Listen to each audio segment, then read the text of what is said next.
Hello friends, Radhe Radhe, नमस्कार। मैं हूं जो अपने यूट्यूब चैनल पर आप सभी के लिए एक भजन गीत लेके आई हूँ। आज कल से कम होता है। बोले हम हूँ जोगिनिया बनाई दिहला, बोले हम का जोगिनिया बनाई दिहला, सबका तो दिहा भोले महला दो महला, सबका तो दिहा भोले महला दो महला।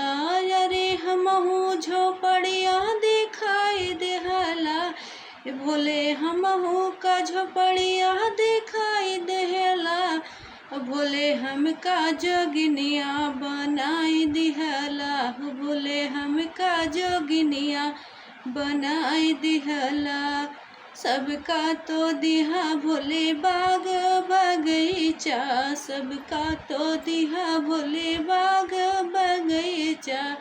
अरे हमहू ने मुलवा दिखाई दिहला, भोले हमका ने मुलवा दिखाई दिहला, भोले हमका जोगिनिया बनाई दिहला, भोले हमका जोगिनिया बनाई दिहला, सबका तो दिहा भोले ताराई दारा, सबका तो दिहा भोले ताराई दारा।